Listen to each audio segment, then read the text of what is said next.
Hi, I'm Crystal, And I'm Tara. and you're listening to the Rom-Com Detectives.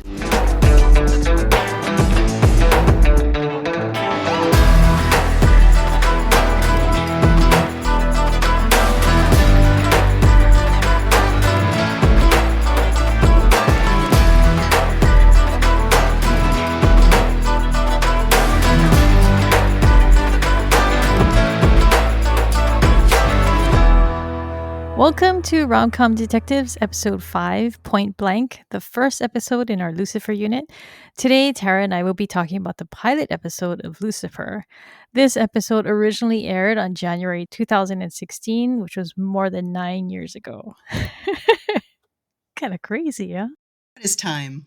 All right, so we're going to start off with a little background. We're going to talk about how we first heard about the show and what our first watch was like. For me, I don't remember what year it was. Maybe 2021? I don't know, but it was several years ago and I was really burnt out on work. I had been working way too much. I didn't watch any TV. I had stopped going to movies and I just felt like such a pop culture loser.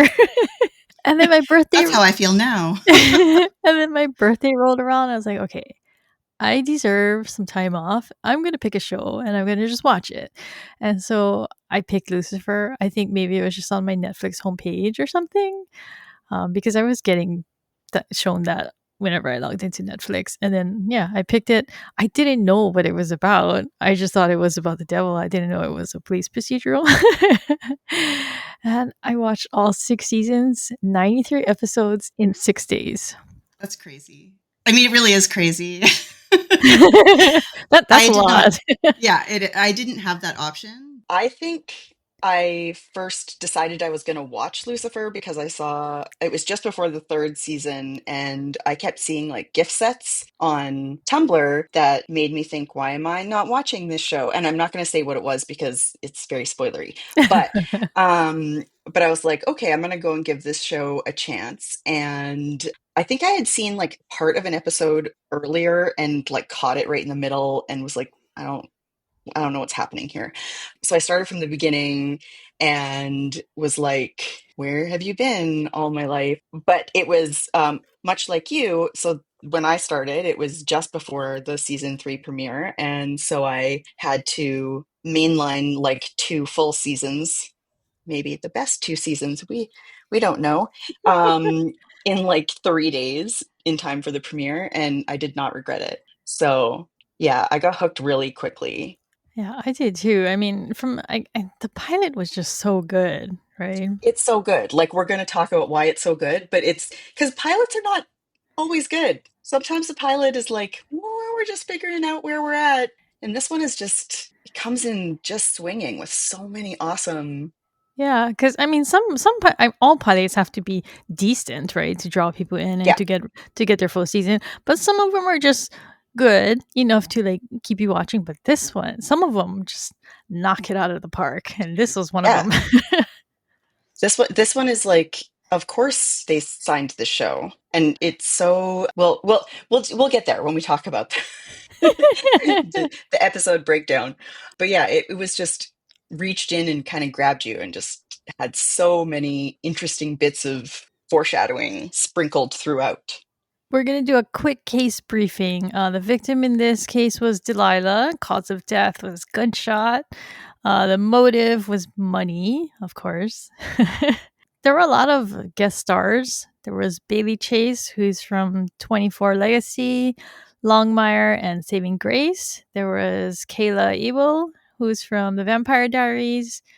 There was Tomiwa Edun from Merlin, which means that they were on the show with Tom Ellis, right? There was Matt Corbett. This is the motorcycle cop, and he was actually in quite a few episodes of The Shield. And he has a pretty long IMDb page too, which is pretty impressive. He was also on. Always This that Is Us. person, those actors who like you don't necessarily recognize them from like name recognition or whatever, but then you look at their face. IMDb and you're like, you must have already paid off your mortgage, sir. Like, And then there's John Pankow, who's from Mad About You. He was on a lot of episodes of that one. I think that one was like, he had credits for like 150 something episodes. So congratulations on paying off your mortgage, sir. All right, let's get into our episode breakdown. This is going to take a while. It's a really good episode. I It's not like you know. can just skip parts of it because it was so tight. It was all good. Yeah. Okay, so it starts. Okay, so this wasn't even a scene, it was just the opening screen. And right away for me, this drew me in because like I said, I didn't know what the show was about. And it says, in the beginning, the angel Lucifer was cast out of heaven and condemned to rule hell for all eternity. Just pretty standard stuff. But then it says until he decided to take a vacation. And that's the like first little hook, right? Because it's different. Yeah, I feel like I should also say because acknowledge it right up front. So a big draw to me when I first watched the show, which would not be a draw at this current moment, is that I didn't realize at the time that this Lucifer was the Lucifer from Neil Gaiman's Yeah, Sandman, yeah. or at least very like drawn from that. Obviously, not the same character, but there's the occasional lines and the sort of concept of the devil leaves hell and Mhm. goes to Los Angeles that is pulled from that. And also the kind of idea that the devil is playing a part that was essentially designed for him to play. So, as we all know, there's been quite a lot of Controversy. news. Yeah, controversy about Neil Gaiman. And so I wouldn't necessarily, in this case, first of all, the entire thing was started and ended before any of that came out. So I don't think, it's a good show. It's should be necessarily tainted by association. And I don't think he wasn't a writer on the show. He wasn't a producer or anything like that. He No, just created the original he's concept, right? recognized. Yeah, he's recognized in every episode. Like if you look it up on IMDb, it'll say like Neil Gaiman on everything, but it's just because they essentially were acknowledging that they borrowed this character and then went running because it's not even there's actually Neil Gaiman's version and then later another Mike Carey, I think, did a spin-off comic series about Mm, Lucifer as well. And then there was like another sort of spin-off that actually touched on John Decker and stuff like that, which I actually haven't read that one, but the inception levels away from Neil Gaiman at this point are quite far. yeah. I mean, we had discussed whether we should even do this part of the podcast, right? Because I had originally told Tara that we would do Lucifer, and then I said, "Oh, but look at what he's accused of. This is horrible. Like, it's gut wrenching." Yes. And but in the end, we decided, you know what? The show is created by so many more people other than Yeah. him, and they put so much into it, and we loved it. And this is like their creation, right? More than Exactly. And I his. feel like, it's really easy when it comes, especially these days, like where like I'm not apologizing, like doing apologist stuff for Neil Gaiman whatsoever, Yeah, but hundreds and hundreds of people, this show was their livelihood for 6 years, and he wasn't yeah, even one of them. So I think it's more about honoring obviously all the work that they did and all the yeah, changes they made and stuff. Like they're not necessarily, I don't think it should be tainted by association, yeah, basically, yeah. because the story stands on its own and And like you isn't said, about him. and like you said, the Lucifer that Tom Ellis plays looks very different from him. Not The one blonde. the one in the comics is, yeah, he's blonde and he wears a lot of white. Mhm. He's very different. So Honestly, the only he, times the show kind of pokes fun at itself a little bit in that they decided to change his appearance and lots of things so dramatically from that original dawn of the character. And so much is like changed. But I wanted to mention it here because I think in the very first scene with the cop, he there is a line, and I can't remember it exactly. It's something his like "you humans" kind of line is actually something I think that came from the comics originally. So apart from a very few borrowed lines and the original concept, which was also not entire. I mean, no comics character is ever entirely its own creation anyways and has gone through many iterations. So I, for one, am actually glad that we have this version so that I still get to have Tom Ellis's yeah, Lucifer without yeah. it being necessarily Because Needed by association. there are other things where I have found out things, and it's just I can't watch it anymore. I Hmm. can't watch things anymore, and so but I still feel like I can enjoy Lucifer just because of Yeah. the way that this whole thing is. Yeah. So Yeah. all right, so Anyway, moving on from So it opens with Lucifer driving in LA, and I love the song choice here. They chose "Ain't No Rest for the Wicked." It was a really good song to open with. He gets pulled over in Hollywood by a motorcycle cop, and instead of his license, he takes out cash and he starts talking. The cop's just like, "Are you bribing me?" he's like, yeah, Totally. I am.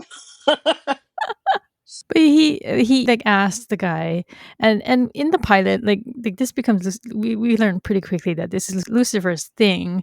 He can make people confess basically what they do, what they like to do, like their dirty little secrets and things like that. But in the pilot, they don't have the sound effects that they later put in, so you have to just kind of get it from the way that Tom Ellis is acting. And I thought he did that really well because it comes across that he's enforcing something on these people to make them talk, right? Yeah. But yeah, so the cop admits that sometimes he drives his siren really fast and then he shakes himself like he doesn't understand why he told him that, and then he just lets him go. He does take the money, though, I think. Yeah, he does. I mean, if someone handed me a giant wad of cash, I would probably also take it and go. I loved when he says, "People like to tell me things. Must be something about this face." They're Yes, very sir. I aware. too Just would tell you things to that face. definitely. Oh my god. But for me, like this scene was like it was just so I don't know. It was very noteworthy and it drew me in right away just because his accent, just his attitude, it was very attractive somehow. He was counting on that. I actually, yes. So I remember when I started watching, I had to pause at the end of this scene, immediately text my best friend and say, I just started watching Lucifer, and oh my God, I'm in love after one scene. End pause, moving on.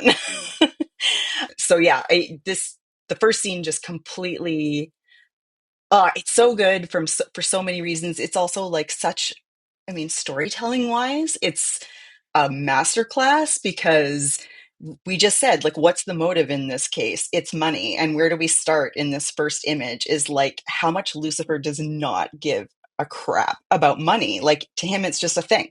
Like, it gets him out of problems. Like, why do you humans care about it so much? And so there's all these layers in the writing that are gonna eventually bear fruit in the episode. And I just think it as an opening scene, it's so smart and so engaging. He's so charming right off the He bat. is. Like even when he's being smirky and kind of a I know. I It heard just oozes out of his every pore. apparently, and he actually said this in an interview once. He originally thought that he would give Lucifer an American accent. Yeah, yeah. And then when he did, he was like, no, I just come across like an asshole. You can say things in a British accent that you can't say in an American accent without sounding like a dick, for which we're all glad because Yes. chef's kiss to the As accent. as will become clear in a Yes, later season. exactly. Okay, so next Lucifer pulls up to Lux and then he goes inside and we meet Maze or Mazikeen, but everybody calls her Maze for short. And she's basically disapproving, right? She doesn't like what he's doing. Like he's just going around having sex and just gallivanting. She thinks that he has more important things to do. Like it's just beneath him to be just canoodling with humans, right? But then he motions for a refill because she's his bartender. And time slows down and they look over and then this is where we get our first look at Amenadiel. And so he's pretty antagonistic. He says, "Your return to the underworld has been requested." Did they ever call it underworld ever again? Like, I feel like it's such a weird phrasing because I mean, obviously this is very based in like Judeo-Christian ideas of heaven and hell, so it's like henceforth they'll just say hell. But yeah, I remember it very clearly going like underworld. All right, like is your three-headed dog there? But anyway, that's a thing. I mean, I think that too is like this is pilot thing where they were probably Yeah, yeah. trying it out and then decided let's just stick to hell. But yeah, so Amenity is basically telling him that he left hell, and so all the demons and all the tormented souls, he kind of implies that they're gonna go wild and go free. But I don't know. Does that really Well, jive with you? Because I mean, it doesn't seem like the world is ending. The no, apocalypse has not fallen on Earth or anything like that. I noticed this too because I think that this is one of the places where they weren't sure of their own lore yet. Mm, Like, I don't think they knew. And there's a few of these that happen. I mean, they're pretty minor, I think, for a show that is around for like, 6 years. Uh, let's not talk about the last the lore destruction. But I feel like they didn't really know what was going on at this point. And then we get obviously they clarify that as the seasons go on and hell becomes more of a important yeah, feature. But I think on rewatching, I'm always kind of like scratching my head a little bit because as far as we know, things are just going on as usual. yeah, They just yeah. don't. And in the comics, there were a pair of other angels watching over it while Lucifer was gone. So who knows? But Yeah, you would think that God would be like, well, he doesn't want to go back, so until I get him under control, I'm gonna send some other people to take care of it. eh, those guys down there. But yes, I also want to say though, like Amenadiel, so menacing, and like the I dagger know. wings, like he was very tough in the beginning. Aggressive. Very aggressive. Yeah. Very macho And too. yes, and that's actually a part of the overall storyline of season one that I really love because we Hmm. see maybe what it takes to make an angel fall. Yeah, yeah. And it's not the one that we're expecting. So yeah. So after Amenadiel leaves, Lucifer goes outside and he's just hanging out, thinking, contemplating. And then Delilah drives up and she wants to have a drink. And so I actually really like this scene because he takes her inside and she starts pouring out her heart to him. She's scared that because I guess she came to him years ago and he ended up doing some favors for her and he helped make her famous basically. And so she comes in and she's like, did I sell my soul to the devil? She's like scared. I guess maybe at that point she feels like things are going so bad that she might eventually die and then she'll end up going to hell or something because Yeah. I mean, she doesn't say this, but just with the other It's words that she's implied. saying, yeah, it's implied that this is what she's worrying about. And then this, I think, is like a scene that helps set the groundwork for Lucifer's devil with a heart of gold persona, because he tells her that she didn't sell her soul, but she does owe him a favor. And after he says this, she says, "Oh, she's scared." But then all he says is that what I'm going to ask of you is going to be very difficult. And he just says, pull yourself together. And right there, maybe I'm just a sucker. But I was like, No, I'm a sucker too. oh, That it was like he has a secret marshmallow center, which is very like that whole kind of trope of the I apologize for this devil may care playboy type that's actually tender and caring. and wants good things for her. And I think so. This is a thing too because I'm still nominally involved in the fandom, but I was very involved in the fandom at one point. And this is there's kind of like this divide where there are people who think that it's all because of Chloe that he softens a bit, and I'm like, nah, it was already there. Like we Yeah, already yeah. have this. And I think it's really important that there is like he gets involved with this because Because he cares. he Yeah. cares, and also he maybe would never say this in a million years but feels a little like responsibility. He does kind of admit this to Chloe later. He says, because she asked him at one point, why do you care? About this case and finding the killer. And he says, well, maybe if I hadn't meddled in her career, she wouldn't have died. So, Hmm. I mean, he does feel guilt. So, He does, though. Don't tell him that. What he has a therapist for. We'll get there. then it cuts to him and Delilah outside. They're outside of Lux. And then a gunman just drives by and shoots the two of them dead. And then this actually surprised me. I wasn't expecting it. And then he just startles awake. And then the car with the gunman got hit by a bus right after that. And so he wakes up and he goes and he talks to the killer because the guy is still alive in the car. Although, were there two people in the car? Or was that guy driving the car by himself? Because he was driving, but he He shot was out in a of the cab. passenger. Was he? I think he was in a cab. I don't know because I mean, it looked like he was in the passenger seat, right? When he went to go talk to him. Yeah.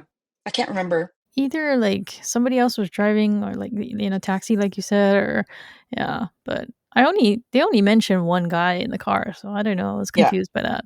He was the important one. The other guy died too, but we don't care. But the guy's still alive. He asks, "Why did you shoot her?" And he says, "Oh, it was for money." And then he walks over to Delilah's body. He looks visibly upset because I mean, and we understand why, because she had just said that she was going to do what he said and she was going to turn her life around. So it just seems like a waste. So And comes back to the whole money thing again, where he yeah, is like, what a stupid thing to kill over and die for, yeah, because So, that's what he had been saying to the cop right in the beginning. yeah, He was like, "Oh, you humans and your money." I mean, he has no problem paying off a cop, but he just doesn't understand why the money just does it so easily for him, right? exactly. It's just paper. So then Chloe arrives, and then the man in the car is dead. They show him, but then Dan comes over, and oh my god, he is very overbearing, and he's leaning into her and trying to pressure her into just open and shut case, even though like she reveals that she asked for the case and she's clearly got her own investigation that she wants to do, but he just wants to be like, oh, you should just do this, and I found this and I found that, and it's just this, and I don't know, it's very First season, Dan is a douche. he is. Lucifer calling what he sees when he starts calling him Detective Yeah, Douche. yeah, oh my Because, god. like, I mean, the one of the things that I love about this show is that over time, characters that you really hated, you don't Mm-hmm. hate anymore. And it happens pretty organically. But wow, I hated Dan in this. Yeah, because in this scene, he's just being I don't know if it's mansplaining, but he's just basically trying to dictate how she does everything, even though what right does he have? Especially since we Exactly. don't know at this point what their relationship is. He just seems Exactly. like a dick fellow detective of hers that shows up and is just But wait, there's more. It's like the worst sham wow ever. But yeah, I think it's so good because, if you're gonna like have a main character who's the devil, like how do you create other antagonists, Mhm. right? Like, and what is it about humans that make them monstrous? Because we come back to that over and over again throughout the show, is like the devil doesn't need to make you do it because people take care of the nasty things themselves all the time. And I mean, Dan is like a pretty common trope for a cop. Like he's pretty Yes. cookie cutter cop the way that he treats a female detective in his unit. But at the same time, he also fills what you just talked about, that role of another adversary other than the devil, really well. Just from I think it had to do with his performance too.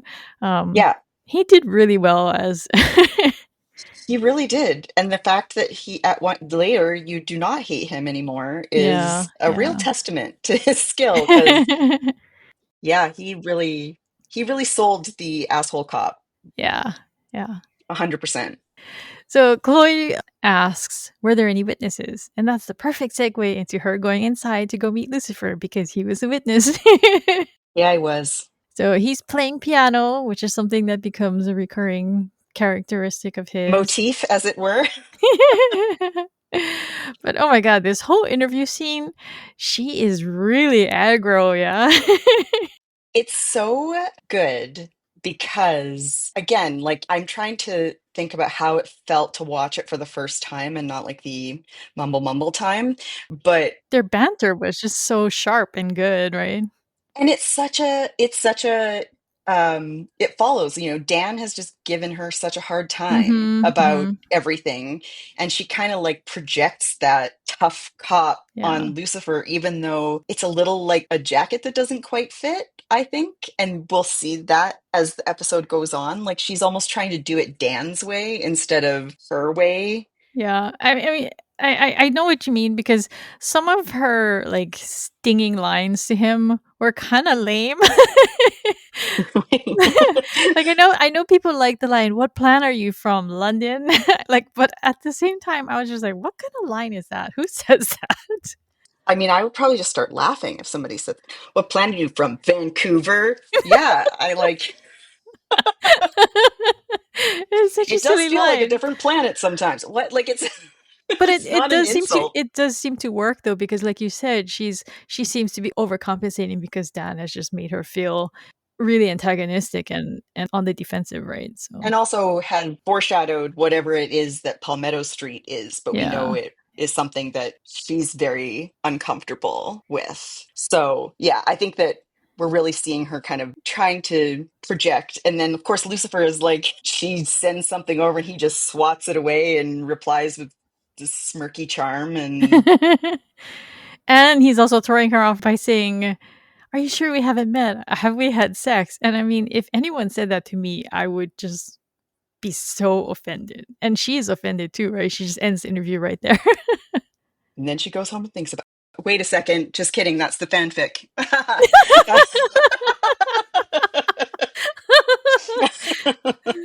Yeah, I really I think, especially as a meet not so cute, it works pretty well because it sets up, again, like it's setting up this kind of antagonism that isn't necessarily going to last the same way that it is, but it gives them both a place to kind of grow from, even just within this single episode. But okay, so during this interview, this is another thing I really liked about the way that they wrote this pilot is that their transitions from scene to scene are really good. Because in this one, Chloe is just parroting back what Dan said about how it's a drug dealer, and so this leads him to think, oh, they're just going to close the case and assume it's drugs, and they're not actually going to look into it, and so that's what motivates him to go talk to Jimmy Barnes, right? And I looked it up. The wedding was on the coast, and they show him driving along the coast, so he has to drive pretty far to go to this Yeah, wedding. But he tracks him down, and he crashes his wedding. I felt so bad for Jimmy in this, even though you're supposed to think he's skeevy, but the way that he cuts him down, it was just so brutal. devilish, even. Yeah.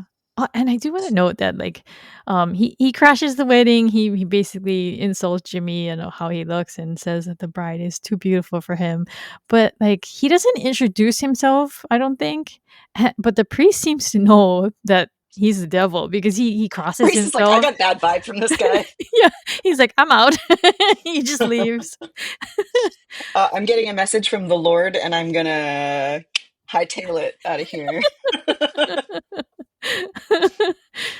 That though is it does highlight something that I also love about the kind of setup of the show is like here's this just like handsome, suave, good-looking guy in a suit and people are scared of him, like Yeah, he doesn't look like he should be scary, but man, Tom Ellis can really make him scary yeah. with just microfacial expressions. Yeah, because there are some points where he just looks at someone a certain way and you're just like, oh, okay, I buy Oh, that you're the he's the devil. I devil.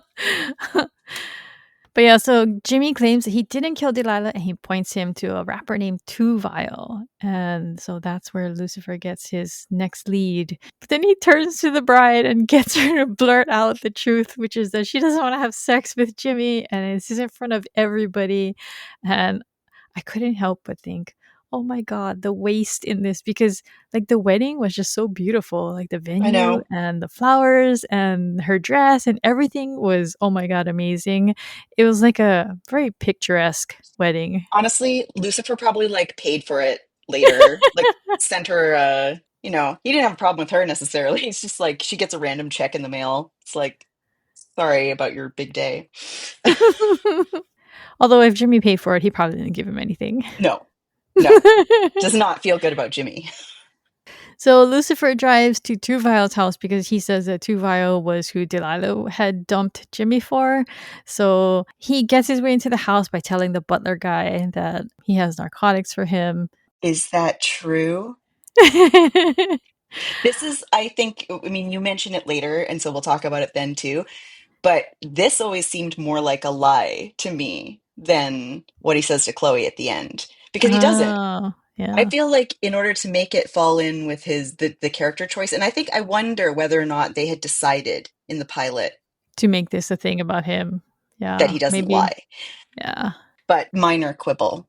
It does always stick out for me though, because I'm like, that's not really why you're there. I feel like later Lucifer would not have used the same line. He would have Yeah. he would have come up with something else. And just like used his power to get his way in or something, It's right? like, but let's just move you over here. I'm going to go in the house now. So inside, Lucifer insults his music, and then he very suddenly pushes him out a window. And this is when he starts talking trash about Delilah. That pushes him right over the edge, and he just goes from like 80. He just goes from 0 to 50 and pushes him straight out the window. And he's just holding him over the balcony by his gold chains, which I thought was amusing because he's clearly wearing this for vanity and bragging, right? And then all of a sudden, that's Oh, the the only whole thing scene. keeping him alive. Yeah. And again, it's a money sign. So we're back to that theme of money hmm over and over. But I have to shout out that, he comes in, he says, what's your, the Tuvile says, what's your name? He says, Lucifer Morningstar. And then Tuvile says, oh, that's a good hip hop name. And Lucifer says, that offends me. Like, because Lucifer does not care for the hip hop. And I just laugh every time, even though I know it's coming, because it's such a quintessentially Lucifer thing to be like, oh my God, I play the piano. Yeah, it's such that whole scene is great. And you also see how quickly Lucifer can snap Yeah, yeah, because we've had him be pretty normal for a while, yeah. and it's good to remember that he can just dangle a dude out a window And he is off powerful a and very balcony. strong, so Yeah. but I wanted to note one of the guys actually shoots Lucifer, so he Yeah. gets shot several times in this episode. That's not the last time. He'll Yeah, be back here yeah. again. But Tuvile tips him off about a secret guy that she was seeing who's married, and that she might have told her therapist that it's a Dr. Linda, and that she saw her 5 times a week. And I don't know. I don't think he told Lucifer what pseudonym she was using, did he? Because this is a question I had for later. Yeah, I'm not I don't remember. He told him that I think she he used a mentions fake that it's a fake name, name. but he doesn't say the name. So yeah, so later I'm gonna get to that later. But then Chloe shows up and she says that she had followed what Lucifer said, and she did check on the killer's cell phone records, and that the last person that he called was Tuvile. But I think that's just a coincidence, right? And they just happened to go to Tuvile's house. Yeah, this is like the beginning of Chloe's hell loop. No. It's like this is the beginning of Chloe's new life, which is every time she thinks she's ahead of things, There he is. Lucifer will probably already be there, and or he will show up shortly and make a mess of things. But Which yeah, is what happens a lot in The Mentalist too. yeah. I mean, welcome to police procedurals. The Because poor God women. knows it's you can't make an actual show about the policing of it because they have to speed everything up Yeah, a yeah. bajillion percent to get so you got to have the fantastic interpersonal things that drive them crazy. But yeah, Chloe is getting a glimpse now at what her life is about to become. Yes.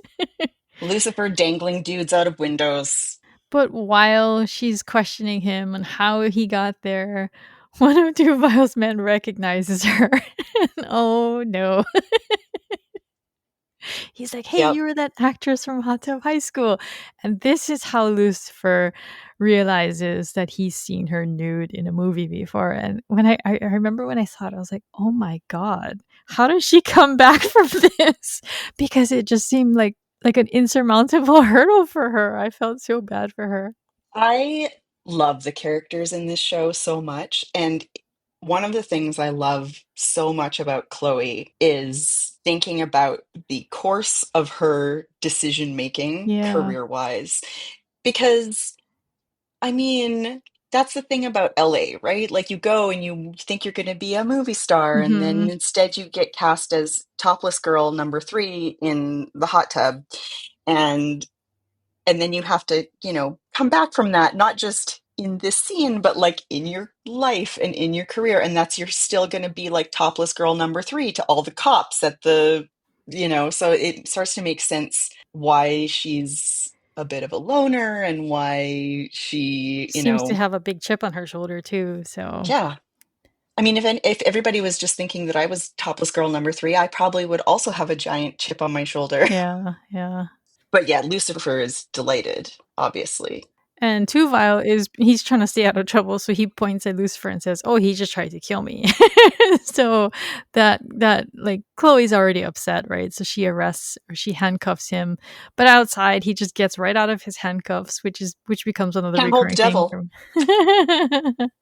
He tries to convince her to let him help because and he has a good case, right? He led her to Tuvile through the cell phone suggestion thing, but he And also got there found him on before his her. own. So, and he says he's very persuasive. But then when he tries it on Chloe, he notices that it doesn't work because she just gives him a fake thing, and then she's just like, I don't know, it doesn't work on her, and this unnerves him, right? So this was the scene I was talking about earlier. She asks him why he cares about Delilah so much, and this is where he admits that if he hadn't meddled with her career, then maybe she wouldn't be dead. So that's what he tells Chloe is his motivation. Is he wants to find out who her killer is because he feels some responsibility for what happened to her. There's such meaty psychology, so you know what character we need next is a therapist. Let's go find a therapist. Yeah, so she agrees to take him, and I thought it was funny that she makes him sit in the back like a perp. Yep. Instead of in the front with him. But yeah, so she's calling, I guess, the precinct and getting them to look for a doctor in Beverly Hills named Linda that she would have been seeing. And so this is the part I didn't understand because Lucifer says, "Oh, I know, I can help too." He says that her name was Penny Lane, and I was like, wait, but how did he get that name? I don't remember him saying that. I checked the transcript, and Penny Lane is first mentioned in the car, so I don't. It must have been cut or something. So Maybe it was. Yeah. Yeah, I haven't. It's just a Lucifer thing. So you know how I had said earlier that when they revealed that Chloe was topless in Hot Tub High School, I had been thinking, "Oh my god, how does she come back from this?" But like when they're in the car, she basically brushes it off and she says, "You've seen my boobies. It's exciting. What are you, 12?" And I was just like, "Oh, so she can handle it." So and right away I felt better because, I guess she's got a tough skin. So, And how many people have made this comment yeah, beforehand? Like, probably. it's probably like, I could just shoot you, you know? But I do think it is like Lucifer's delight about the whole thing is part of, again, we're going to see this over and over again. Lucifer's just like, sometimes he is a 12-year-old. Yeah. It's part of who he is. So then we transition into one of my favorite parts of the episode. We get to meet Trixie. Chloe gets a call from Trixie's school and she got in a fight. We find out she's only 7. But yeah, so they go to the school and she tells Lucifer to stay outside. But then he sees a hot blonde parent going into the building, and so he follows her in. He sits next to Trixie, and he figures out that she's Chloe's daughter because she's sitting outside the principal's office. And she says, "My mom is a cop," and so that's how he puts it together. But then, oh my god, their interaction is just so cute. So good. It's Like so good. Their interaction throughout the series is just one of my favorite arcs. because I mean, outside he had literally just said that he despises Yeah. children, and he delivered that with such disgust, right? But like, how can you despise Trixie? She is phenomenal. Love And she's her. missing her 2 front teeth. Oh Mhm. my god. As if she couldn't be any cuter. She doesn't have teeth either. And I think that too, there's a moment, that moment where he introduces himself and she says, like the devil, and he says, Yeah. exactly. And you're like, and she just thinks it's cool. Like Yeah. she Believes him. believes him, but she's like, that's rad. Like, Yeah. and that And she just goes straight carries into on. introducing herself, right? Like Exactly. nothing. She's like, oh, hey, you're the devil. I am, in grade 2. Just punch somebody, that's In the just, crotch too. yeah, they deserved it. Yeah, it's such, she's so good. I love everything about her character, and I love everything about their interactions because, yeah, well, we'll get there. We'll get there. There's more about that later, but I love them so much. After Trixie tells him about the bully, he goes over to the girl and he shows his devil eyes at her and makes her scream. And that's what causes Chloe to come back outside of the office where she was talking to the principal. But then they go outside, and that's where we learn that Dan is actually her ex and Trixie's dad. And I remember when I saw it, I was like, ew. that guy is and it just kind of changed the dynamic, I guess, between them So because much. it just felt like there was so much more that she had to deal with, right? Because not only is he just kind of a dick to her at work, he's also her dick ex. Like, ugh. And we're like, gee, I wonder why you're an ex. Pause I not. know. Like, And Lucifer picks up on it right away. He calls him a oh, yeah. dimwit, and he's just like, but Trixie loves Lucifer. She's like, isn't he funny? She's so adorable. It hurts. I too would like my very own like pet devil to show off at show and tell. Like what it's So that segues to Linda because Chloe had gotten the information for which doctor she was seeing, and so he asks why Dan is pressuring her to close the case, and he tries to use his power on her again, but she's again not affected. And he asks, "Did my father send you?" And that's like the first hint that we get of this. It becomes a bigger storyline later. And then we go inside and it's a good juxtaposition because outside he can't affect Chloe, but once he goes inside, he really affects Linda. Like it's like almost overkill, right? yeah, the contrast is extreme. Rachel Harris's performance here, it was so over the top, but it was so funny too. It was a good look into like what he's used to, like how he expects women to react to him. He says, "I'm like walking heroin." And because we really haven't seen it yet, Yeah, yeah. like we've seen him interact with the cop and we've And seen him Delilah interact with Delilah, but they kind of had a friendship, so it existing, wasn't the yeah, same. yeah. Chloe thinks he's nuts. Repulsive. She's like, why are you looking at me this weird way?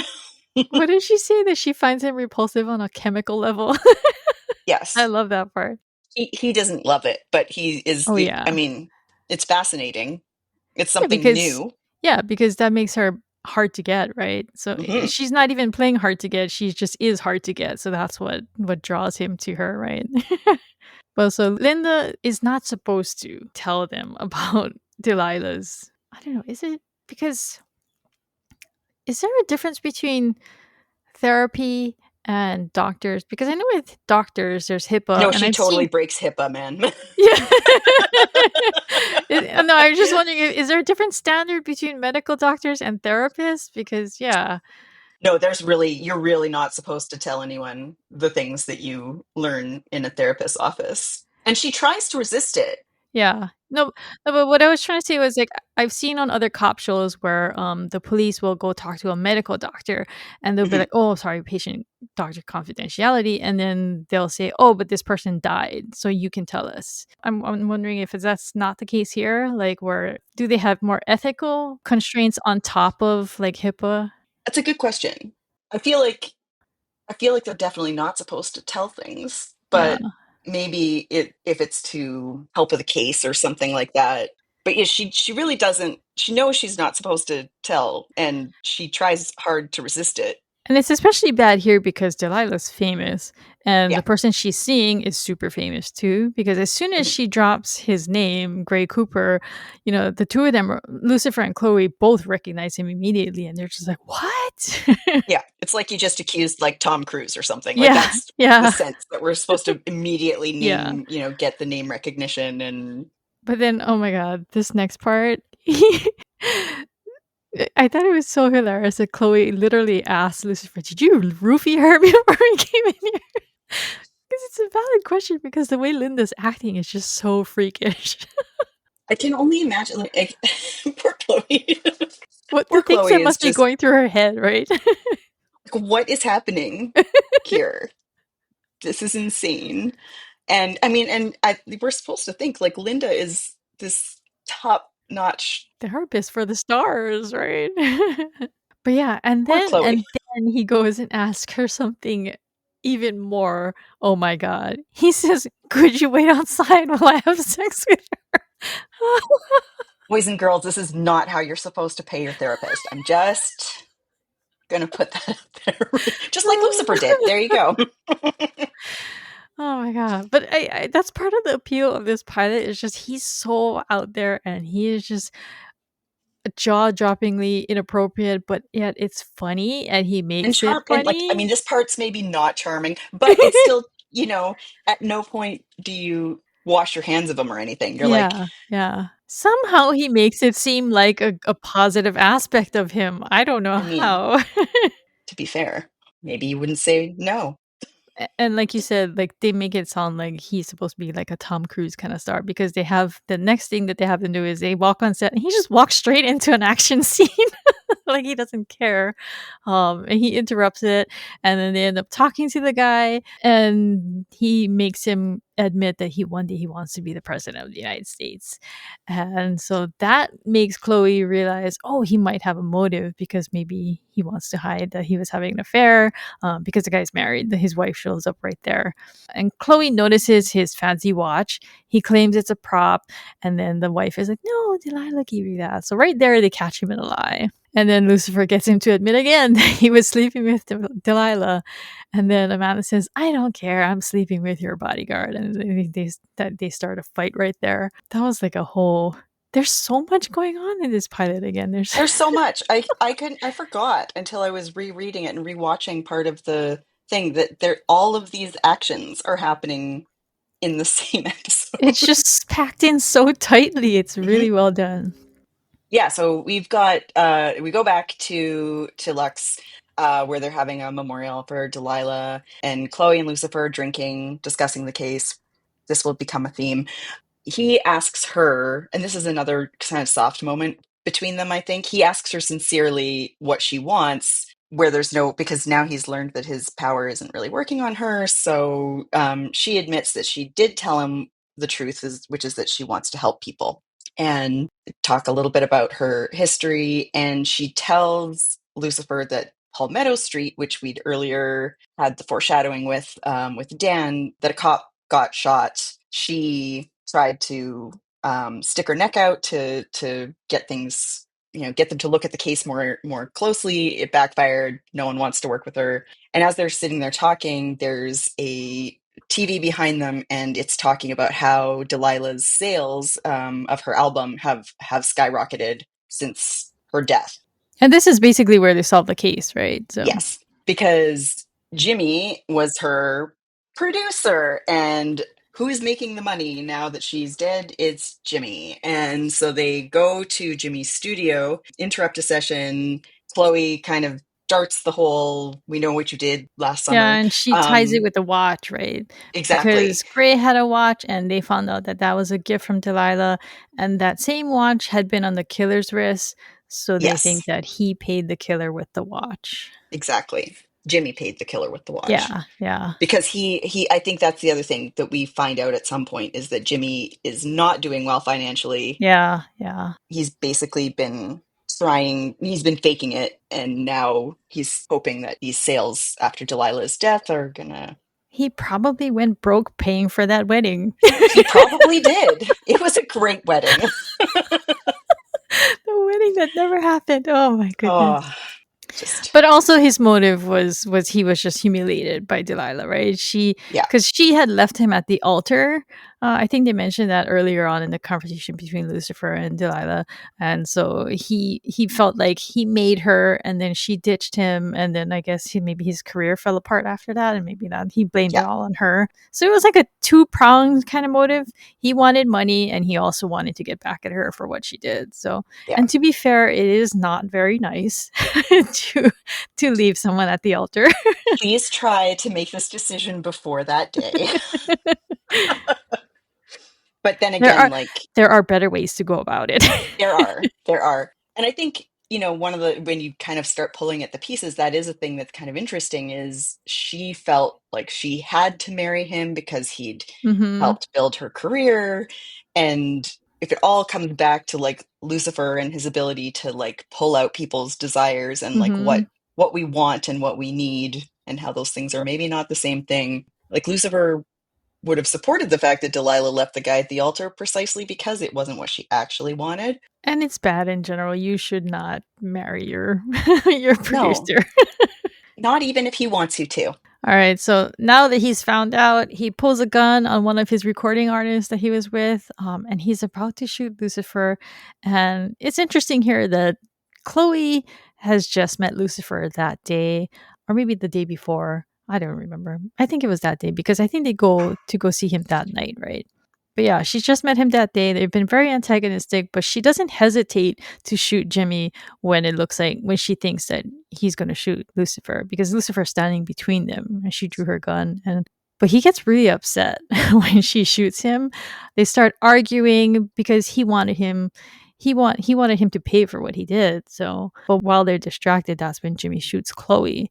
And this shocked me because I couldn't tell where she got shot. I thought she got shot in the neck. And so I thought, oh my God, she's going to There's no die. coming back from that. That's a tough one. But I think it's revealed later that she gets shot in her shoulder. Was it her Yes. shoulder? Yeah. So Also not a great, I mean, there's not a lot yeah. of places that it's awesome to get shot, but you want to avoid those, major It's better arteries. than the neck, though. It is. It is. But yeah, so just like how I was talking about how she doesn't hesitate to save him, he's suddenly very concerned and he's worried about her. He goes in, he goes down to help her and he tells her he won't let her die. But while he's doing this, Jimmy shoots him like 5 more times. He just unloads on him. Lucifer's like, ow, ow, somebody's. Yeah. Can you get a And little he's to the just like, right? be Like right I've got an back. itch. Yeah, so that really, Lucifer has been shot on 3 different occasions Yeah. in this episode. There should be we should have a Lucifer getting shot count over the entire.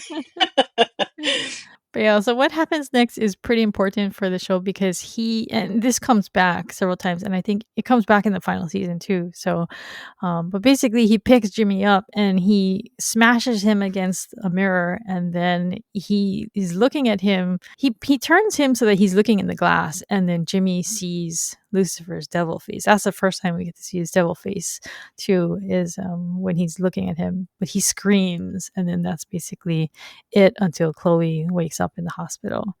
Yeah. And this hospital scene is also one of my favorites, not just because it has Trixie in it, but because the interaction between Chloe and Lucifer is much softer, and it really sets up, the slow burn potential romance for It's a them. direct carryover too for I think again when you're looking at kind of the emotional arc, him saying to her I won't let you, she says I don't want to die. He says I won't Yeah, let you. And yeah. that's super soft, just kiss now. And then Just get it over and with, please. just do it. We don't need a It's slow going to burn. be so long. So long. And yet and then you have this crazy scene with Jimmy where we see the devil and we're like, Yeah. oh no, he really is the devil. It's not just his little stick. He has the red face and everything. And then we're back to super soft again for this final scene. And so there's a kind of emotional whiplash, but Yeah. I'm here for it. But yeah, he brings her flowers and he just looks very mellow. And it's just a nice scene in general. It's very feel It good. is. Especially since he shows his sense of humor, right? She says, how Yes. long have I been out? He says 3 years. Yeah. The two of them played that so perfectly. It was so well done. It was so well done. And it's also a beautiful scene. The lighting is beautiful. They look beautiful. It's just a beautiful scene. Yeah. And there's just this perfect amount of pause where she's just like, what? And then she realizes, oh. Yeah. And I know because you mentioned it's kind of, was it a lie? I mean, I feel like Lucifer does have some wiggle room when it comes to sense of humor. Yeah. So I had written this down because on the subreddit, every once in a while, people will say, oh, I caught Lucifer in a lie. And I'm just like, okay, you're like the 700,000th person to catch Lucifer in this lie. We've been here. We've done this at least 8,000 times since 2016. It's a hell loop. It's good. It is the hell loop. Everything is a hell loop after a while. I'm with you. I think that joking about something is not really a lie. I think for Lucifer, it's more malicious intent to hide, selfish too. You want to hide something you did, or but he's just joking around. So I feel like there's a difference between joking and lying. So at least in his mind. Yes. And really, as we'll learn, that's all that matters Yeah. in a way. And I mean, it's not like he can't. I mean, the bottom line is not lying is a thing he chooses for himself. It's not like he's necessarily physically incapable of it. Yeah. It's his It's a thing, choice. it's his choice.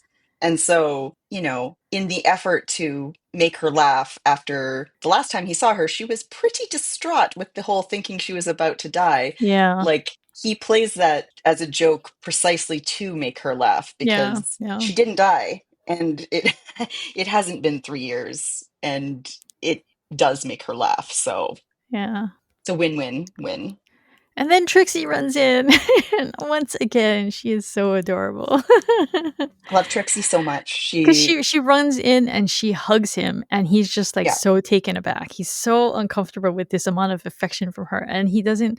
I think it's also because he doesn't understand why she likes him so much. And they get into like his self confidence and his self esteem and things like that, and like the trauma that he suffers from. But yeah, I think that's why she's so disarming for him, is that she just accepts him for who he is right away, and she just loves him. So yeah. And she doesn't want anything from yeah. him. She just wants to be friends, right? Exactly. You know, Eventually you start to realize because of Lucifer's power where he can find out what people want, right? But Mhm. it's not they don't tell him. He's it's always transactional. There's always this Yeah, yeah. transaction happening. And with Trixie, there's no transaction. It's just like, I'm Trixie, I'm 7, and I love you. And you're going to get a big sticky hug whether you want it or not. And he's like, I do not want it, but you don't have to stop. Like, that's, Yeah. They're so cute. um, Their dynamic oh, is just so good. it makes me so happy. I feel like that was, I mean, partly they lucked out because Scarlett is an amazing little Yeah, actress. Like, she's yeah, so good. And she just is such great expressions. She's so yeah. vivid. But man, yeah, Because Lucifer's like, "Ah, she scrunches up her face when she's on top of Chloe, and that's so cute. And she's just I know. oh, Like, where's my spin-off Trixie show? That's what I would like to know. I know. Have you seen what she looks like today? She is so No. gorgeous. Ugh, She's give me a beautiful. spin-off show now. She could, yeah. I would be right there. Erase the hell of season 6. Just give me a spin-off. I mean, I every time someone brings up on the subreddit, what kind of spin-off would you watch? Would you watch a Rory one? I'm like, no, I want Trixie and Maze. Rory who? Trixie and Maze would be so good. Oh my gosh. Like, just show them doing like anything. We'll get back to that when we have the Halloween Yeah. episode. Because Oh, one quick note. I really love it when Lucifer wears dark dress shirts. He just looks so amazing in them, especially in this hospital scene. I remember when I first watched it, I was like, wow, he looks really good in that shirt. And he's literally just wearing a dress shirt. yeah, It it, just looks he so good on him. it really does. I agree. I also will admit extreme partiality to the seasons when he wore a waistcoat with his jacket. Mm. I was like, that's right. You took off your jacket and you're still wearing a vest under there. Too hot, literally and figuratively. So Lucifer leaves him and he goes back to Lux. And as he's tossing his keys to the valet, time slows down again. He's like, oh God, because Amenadiel's back and he's standing in the street in the middle of traffic.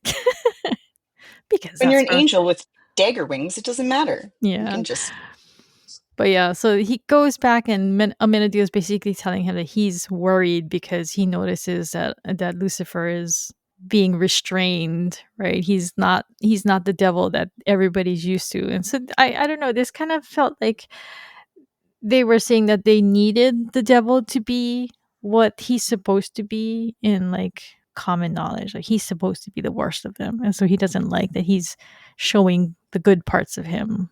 it's such meaty fodder for thinking, said Tara, who has written so much like character study and meta and stuff about this, because like it is fascinating. I mean, the theological question of Lucifer is always fascinating because, like, if God created everything, why create the devil? And if the devil was designed to be evil, then is it the devil's fault?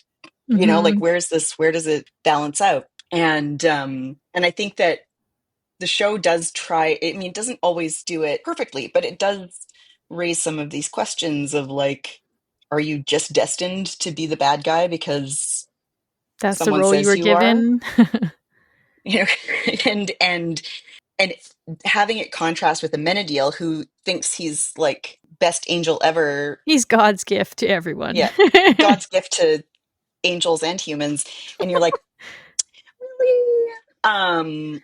It's really part of what makes these first seasons and the character arcs in them so strong, because again, where people start and where they end is not necessarily the same Yeah. in a really cool way. So Lucifer warns Amenadiel that he wouldn't want to start a war, but Amenadiel, he seems to like this idea, and then he unfurls his wings. And I thought this was interesting, but Lucifer flinches.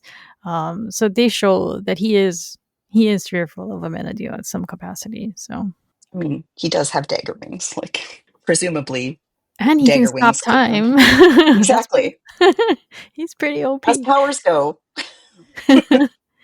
But yeah, so he goes inside and Maze chastises him too for the same thing that Amenadiel basically did. She says she doesn't understand why he saved Chloe.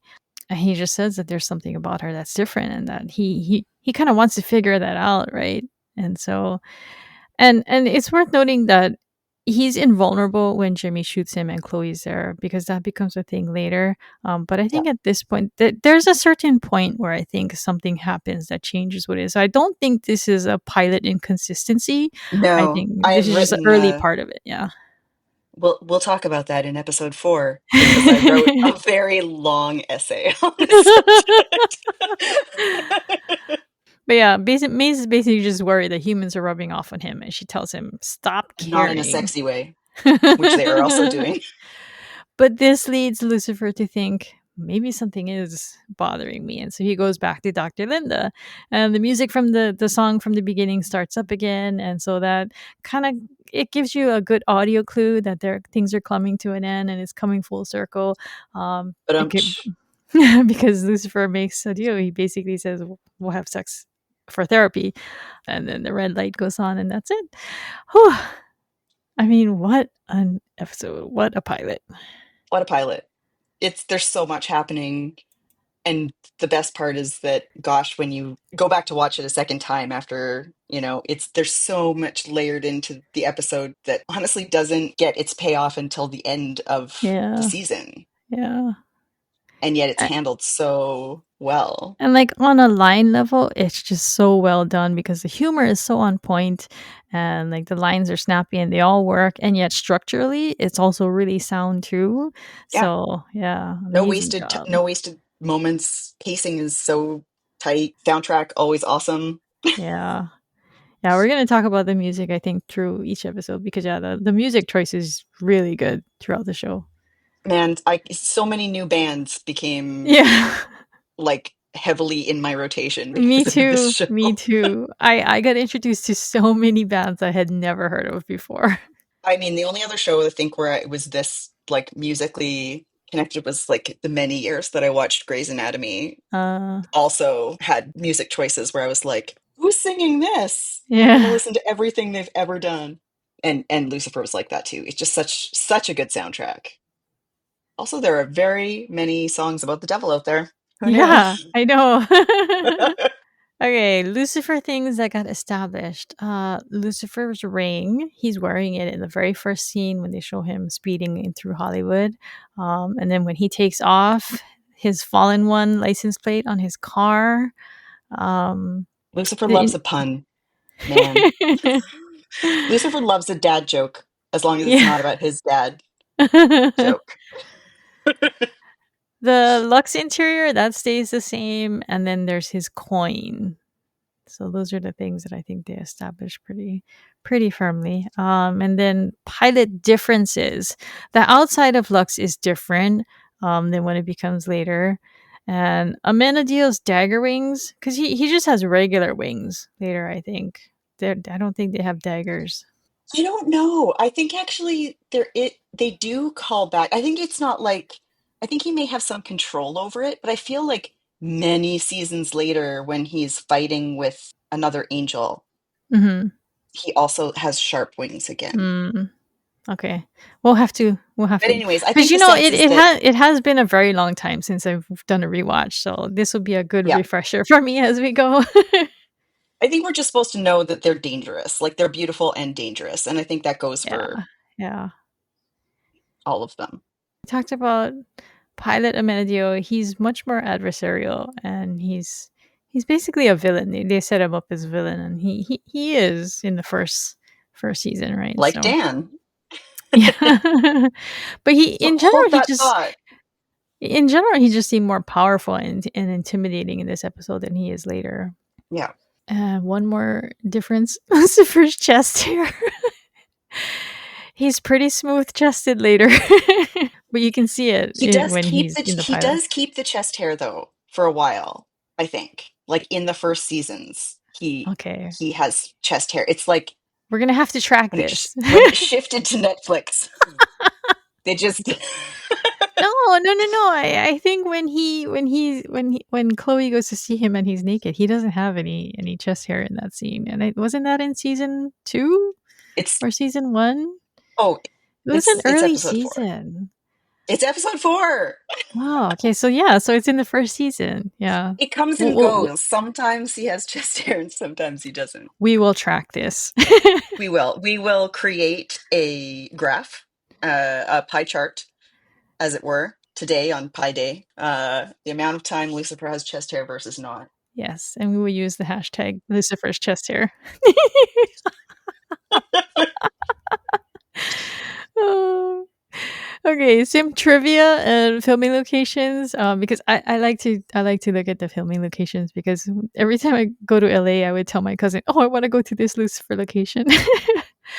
But I'm just going to say that most of the show, well, the first 3 seasons, except for a few LA shots, were shot in Vancouver. So I will have so many locations to share with you as yeah.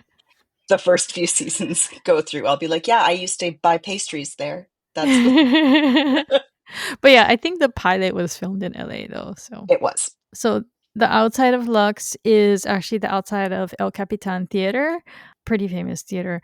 And then the inside of Lux was filmed at Emerson Theater and Nightclub, and they used that interior for the entire show. So, and that theater is and nightclub is still there, but I think it's closed for renovation. And it's been closed for a while because I tried to go visit it the last time I was in LA, and I was like, dang it, it's closed.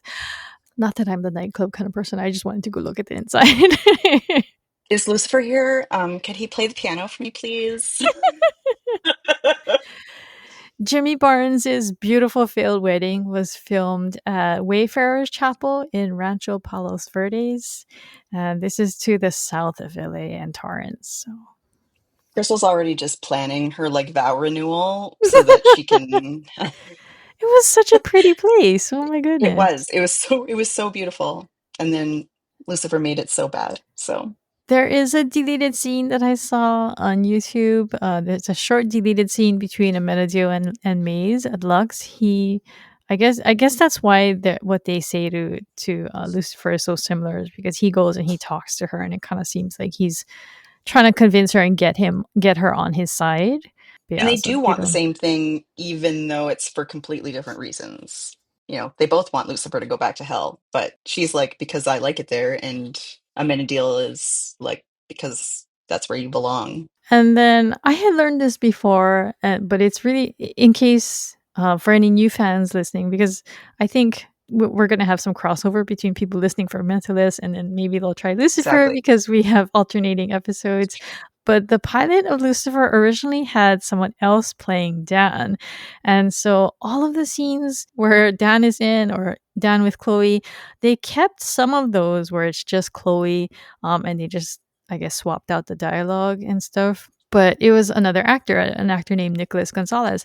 And you can actually see these scenes on YouTube. They have the originals. Someone posted the originals online, but it's so bizarre to go and look and see that, they filmed all these things and then they recast him and then they went Dan back and they almost redid wasn't them all over Dan. again. This is also for anybody playing the genetics game at home, why Trixie does not look like either of her blonde, blue-eyed parents. Because it used to be that she looked like more like her dad. Mm. And even though Dan is still, two blue-eyed parents had the darkest-eyed child. They can't recast Trixie, though. No, She's too no. perfect. And thank goodness that they didn't, because she's just Yes, amazing. yes. And then another deleted scene in the original, this other Dan brings Trixie to the hospital at the end, and Lucifer and Dan trade words, and he actually calls him a douche here. In the actual show, like they're like Trixie seems to just magically show up on her own, which actually, now that I saw that deleted scene, I was like, well, yeah, who brought her there? Trixie is a very capable little child. Yeah, she probably caught the bus there. Probably more independent than she should be. Okay, so something that we're going to be doing in each episode is we're going to do the good, the bad, and the crispy. The good, the bad, and the crispy is going to be the extra good. So, my good for this episode was just Chloe and Lucifer just looks insanely beautiful, the both of them. They really do. They're just nice to look at. My good is sort of things that I've already touched on a bit. Like, this is so good for a pilot. It's so zingy or singy. We'll get to that later. Trixie, just the best little child character ever. And Lucifer's the extremely real emotion behind Lucifer's "I won't let you" when Chloe thinks she's dying is like that. If anything else, I think that's the thing that kind of like sunk its hook in me, and I was like, oh, I guess I'm just gonna be obsessed with this now. So fine, Like I said, the devil with a heart of gold. marshmallow interior. Okay, bad. Mine is a little nitpick. It's the name under the red light at the end on Linda's door. It looked so low budget, and it was just made me think, what? I mean, it was just like one of those hot, hot like labels that you make and you print out and you cut and you just tape it back on. And I don't know, it I just have seemed like many Hollywood clients. I know. Oh my god, they just put so much like detail into everything else, and then there's one little scene at the end. It's just her name on a sticker on the light thing. It's like, I think I heard at some point that Linda was not supposed to be as much a recurring character as she oh ended up really? being. And so Linda's office, by and large, like gets a real glow up as Uh, time goes on. It's not because in this season, it's in this like weird little office building. It's very like low rent, even though she's supposedly very, this big Hollywood yeah. therapist. I think her couch changes a lot too. We're gonna have to It track her does. couch. I mean, she puts it through a lot. Because it starts out in this season, it's literally like a pull-out bed. Yeah. And what kind of therapist has a Hmm. pull-out bed for a couch, right? Spoiler alert, Linda lives in her office. Yeah, so my bad is also, I mean, I know they play it for laughs, but exchanging sex for therapy is very skeevy. Like Yeah.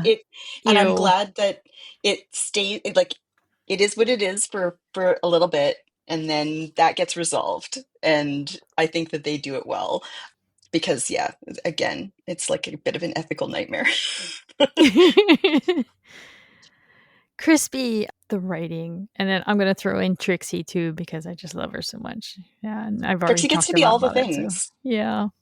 Yeah, I mean, I mentioned it earlier, but that first exchange between Lucifer and the traffic cop, like everything about it, I was like, pause, I need to go and get really enthusiastic about this with someone and drag them into this, but hell with me. And so so I knew like right from the beginning, it just totally won me over. Exactly my favorite kind of banter, and everything about it just was like, oh, I can't wait to see where this goes. Yeah. This episode drew me right in, and I was a So goner. good. Like I said, I watched the whole show in 6 days, which is crazy. I watched as much as I could. I don't know how you did it. Props to you. Oh, it was hell. Okay, so aside from knitting a Lucifer blanket, I also had something. I used to have a website called LuciQuiz where I basically had trivia questions where people could take a quiz each week and compete with other Lucifer fans over questions and things like that. But I don't have that site anymore. And so I wanted to bring Lucy Quiz into the podcast. And so each week we're going to have a Lucy Quiz for you. You can check out our Instagram for a bonus question on Sunday. And so the way this works is I'm going to ask 5 questions of increasing difficulty about the episode we just discussed. And you will have 5 seconds to come up with an answer. And so will Tara, because Tara doesn't know what I'm going to ask. And so she's going to ask, and we'll see how she does. Oh dear. I do this to Karen too, by the way. At one point, I would have been. I could definitely do it, but we'll see. Okay, question 1. What is the name of Delilah's famous hit song?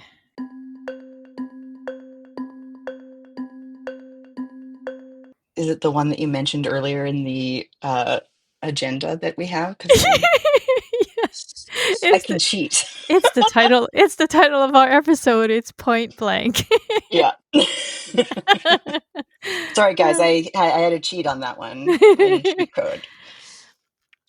Question 2. Why does Lucifer get angry at Chloe when she shoots Jimmy?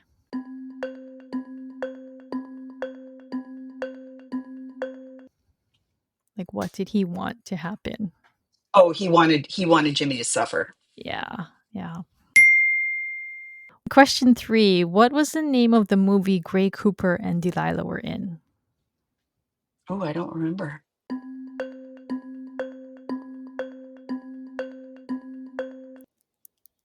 It's Time Will Tell.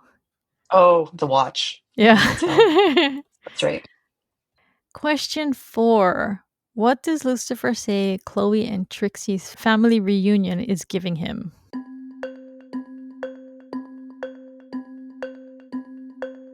Like stomach upset or something.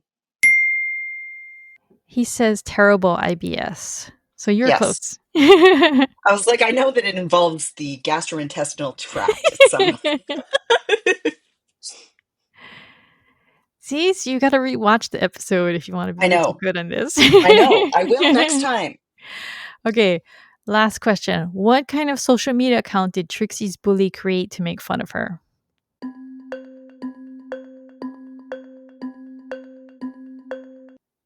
Oh, I don't remember. Was it a real one? Yeah, yeah. Was it Twitter? No, it's Snapchat, Oh, Snapchat.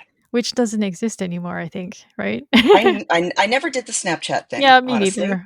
I I was always slightly too old. I didn't get the appeal. No, So me I never neither. signed up. Yeah. But yeah, that's it. Awesome. So, any last thoughts? I remember why I loved this show so much, especially for the first 5 seasons. You couldn't resist, could you? I couldn't. I couldn't. I'm sorry. I know there are people out there that absolutely did like the last season, and I wasn't one of them. And I'll try to be open and approach things with an open mind this time around. But to give it some context, I think I've seen the first like 2 seasons like 10 times. I mean, the first And 2 seasons were pretty freaking amazing.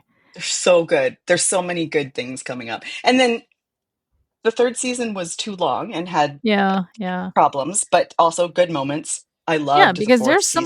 some of my favorite episodes are Yeah, in season 3, which is weird because the whole, like almost the entire middle I did not like.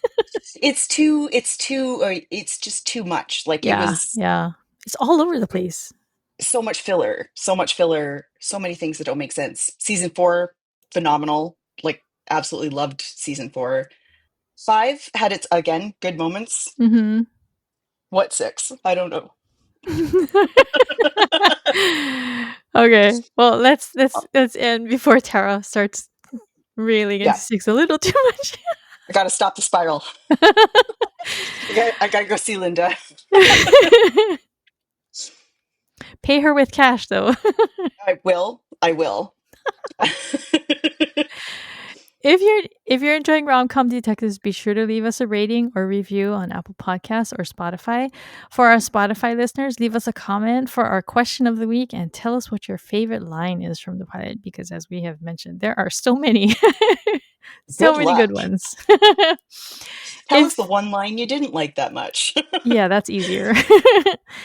If you'd like to join additional conversations about Lucifer, you can find the Lucifer subreddit on reddit.com/r/Lucifer. To contact me and Tara, email us at hosts@romcomdetectives.com, follow us on Instagram or threads at romcomdetectives, or leave us a voicemail or text message at 1-650-733-XOXO or 9696. And I just want to note that it took me a really freaking long time to get that phone number. I'm proud of you. This episode of Rom-Com Detectives was recorded on March 14, 2025. Rom-Com Detectives Lucifer Unit is co-hosted by Crystal Watanabe and Tara Avery and is produced by Pico's House. Thank you for listening. Bye. Bye.